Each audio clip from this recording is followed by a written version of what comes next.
I refer back to my near-death experience in order to be able to get over some of these challenges. So, before I had the near-death experience, I lived a life in fear. And I'd love to read in your comments, what are your greatest fears?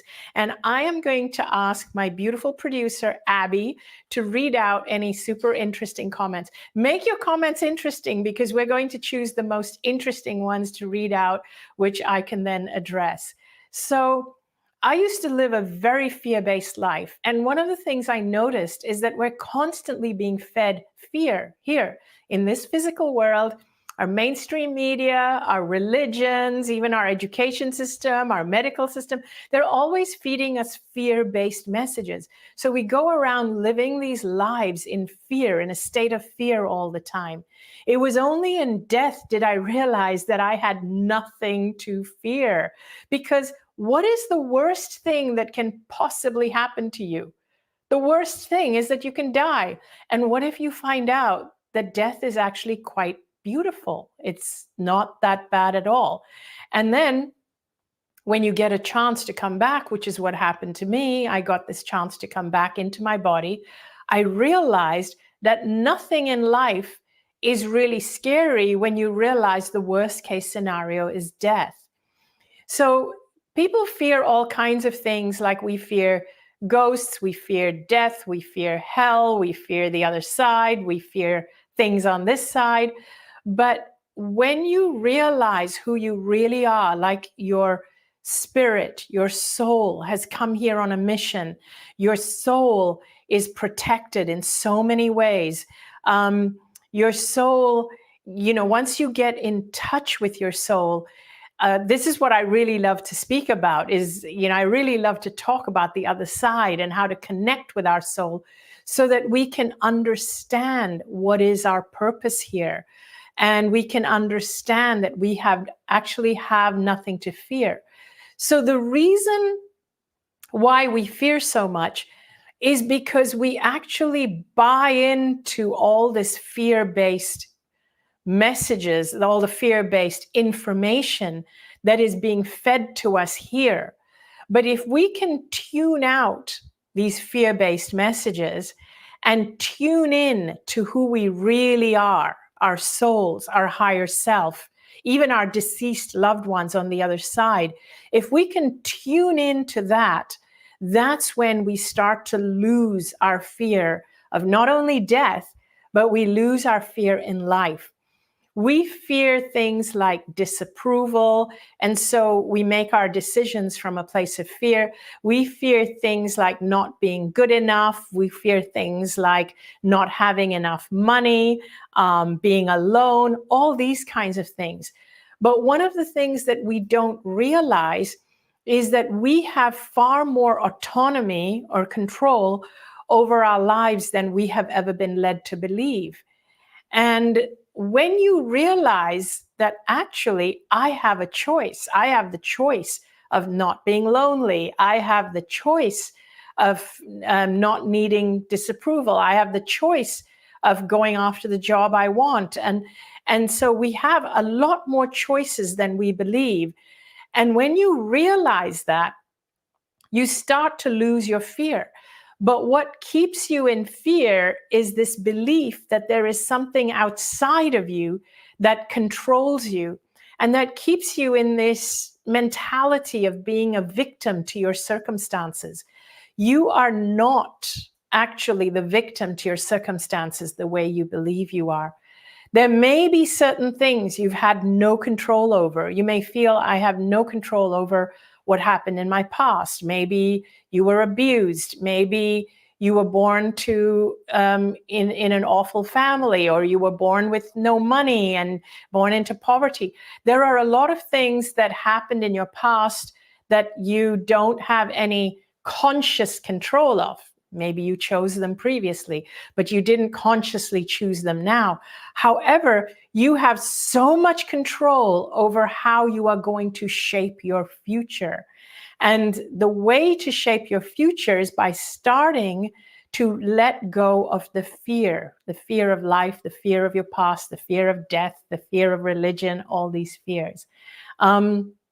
So I'm going to ask Abby, please feel free to shout out any outstanding questions that are coming at you, because I really want people to start losing their fear. And I want to also start speaking more about what we learn in the afterlife, which is what I have been developing all my work around, my workshops and so on, is all about staying in touch with the secrets of the afterlife, because that, being in touch with that, knowing that, that's how we lose our fear of life and death. And you don't have to die to learn these things. I talk about them all the time. Abby, have we got anything interesting, burning questions? We have got questions exploding. There's so much going on. I'm going to try and get to all of them, but there's some people asking some really beautiful, poignant things. So I'm going to start with the first one I see here, which is how to deal with the fear of not completing what you were meant to do in this lifetime, not living up to your soul's purpose.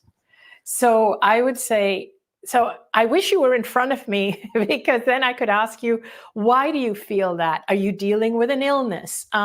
So I would say, focus on what it is that you are trying to achieve or attain. Don't focus on the fear of not completing it. One of the things that I really believe, and what I learned on the other side, is that we need to focus on living a full life.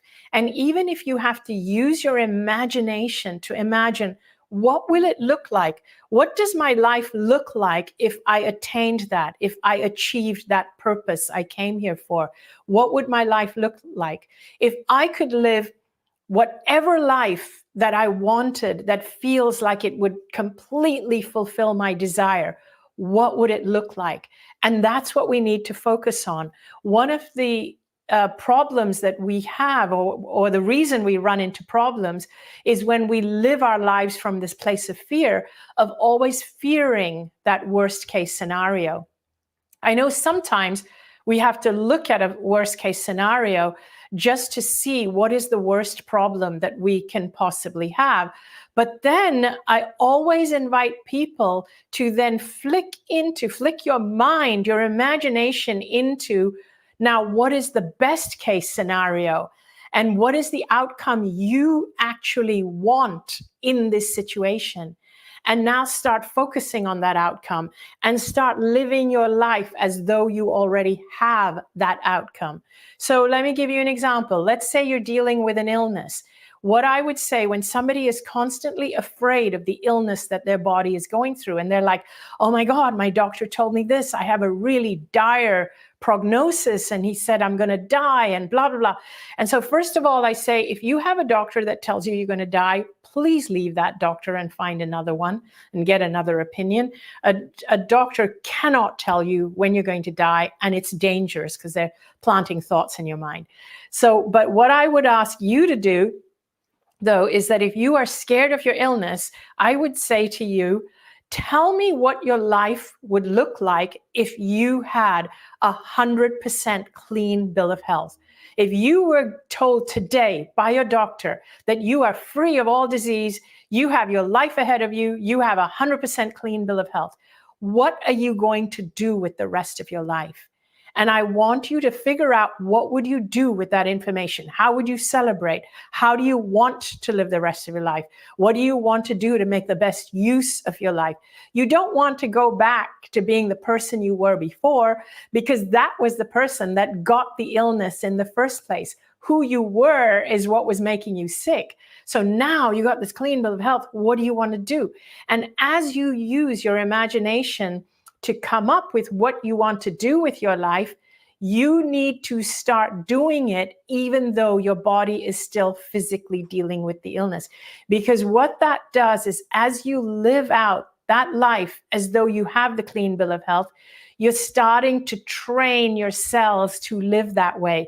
You're training your mind to think that way. You're training your energy to operate that way. And eventually your physical body will start to follow and emulate that. That's one of the things I learned when I died. So on that note, Anita, there is a woman who is writing in. She's decided to stop treatment after 6 years of fighting quote unquote incurable ovarian cancer. And she is basically worried about the cancer progressing because she has a 4-year-old on this side. Do you think it's the same process for her, or?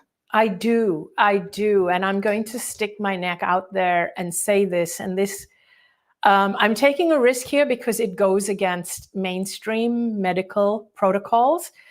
And so I want to put in a disclaimer. If any of you are having treatments and it's working for you, please don't stop doing what you are doing.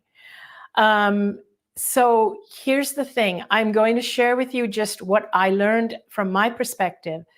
The most important thing is your energy. When it comes to your health, it's your energy field. It's how big your energy is. It's how good you feel in that moment. So when your energy is big and vibrant and joyful and living your passion and your purpose, it feeds you. It feeds your cells. It makes you happy, healthy. It heals. It starts to heal you.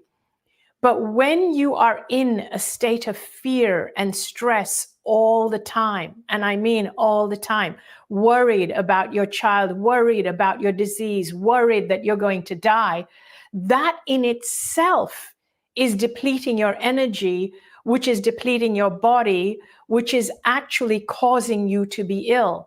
In other words, what you need most when you are ill is you need information and assurance that you are going to be fine. You need joy, you need passion, you need purpose, all the things that you need to heal you. You have to ask yourself whether you have that or has it been stripped away.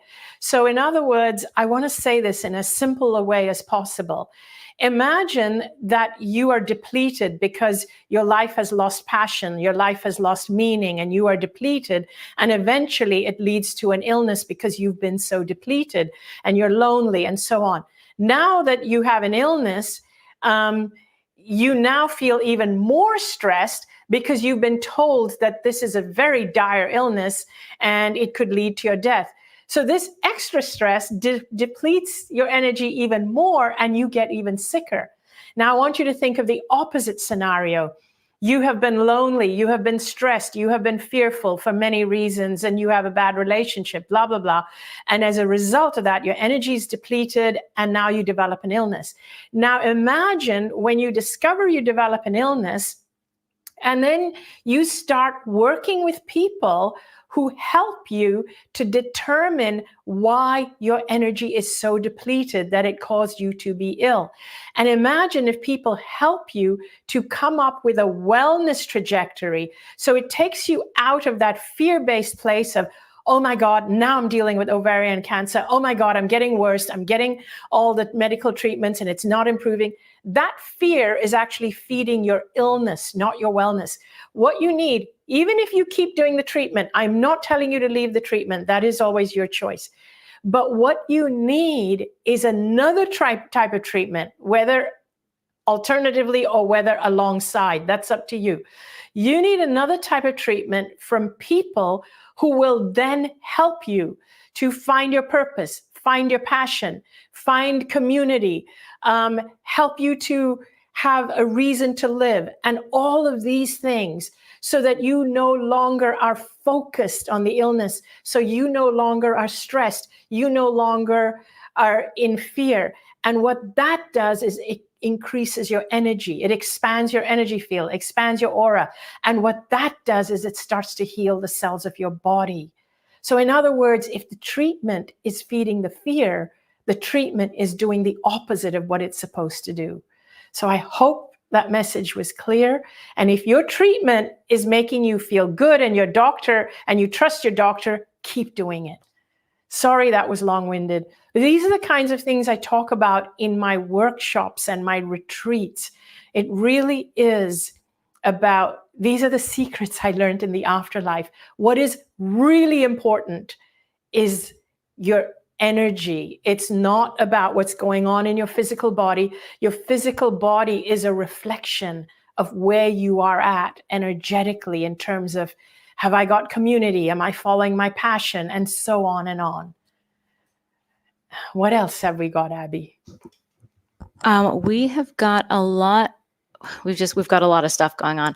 But I'm trying to boil it down because I have people saying that they are suffering from depression or PTSD and afraid of not being able to get out of it.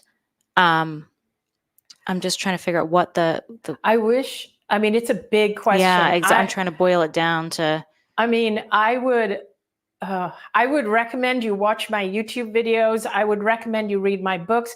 I would love for you to join my online membership sanctuary. This is what I do, is I help people through this fear. And I would love for you to join my workshops. My next one is a retreat at the Omega Center. And it is called Secrets of the Afterlife Revealed. And the biggest thing that I learned in the afterlife is that when you know who you really are, when you know how connected you are, when you know how to connect with them, you really start to lose your fear of life. You climb out of it. So the way that I see it, this is the big picture I see, is that I see that we are, as I said earlier, we're being bombarded with fear-based messages. But these fear-based messages, they actually do two things. Number one is they feed you fear, so they keep you in this space of fear. You're constantly fearing life. You're fearing disapproval. You're fearing what's happening in the world. You're fearing wars. You're fearing something all the time. But here's the second thing, and this is the bigger thing for me.